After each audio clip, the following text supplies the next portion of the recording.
Hello again, it's Mr. Avila, continuing helping my Algebra 2 students with their exponential functions exam. A scientist at the Healthy You Pharmaceuticals measured a virus bacteria population and find that it is 5,000. 7 days later, they found that the population has tripled. That's a multiple of 3. We're going to multiply by 3 there. Which function f could describe the bacteria population d days after the scientists first measured it, assuming it grows exponentially?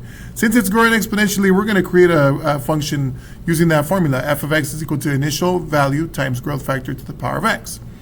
Now, we have to grab our information here. We know that at first, there are 0 at the beginning of this situation. There are 5,000 bacteria. And then we see 7 days later, it triples. So we multiply by 3, and we get 15,000 bacteria. But the growth factor for the first 7 days is 3. So we're going to use that in just a second. Now we're going to create our function f of x is equal to initial amount, which is 5,000, times growth factor. And now we're going to create a new function as it relates to days. So since we're multiplying by 3 after 7 days, that means the growth factor per day would be 3 to the power of 1 over 7, because it takes 7 days. It took 7 days to multiply by 3.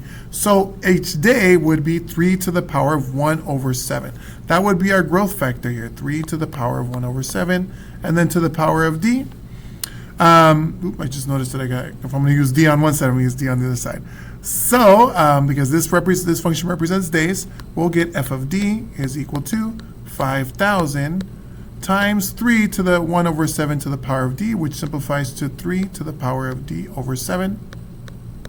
You also might see this, if you're going to write this in radical form, it would be 5,000 times the 7th root of 3 to the power of d.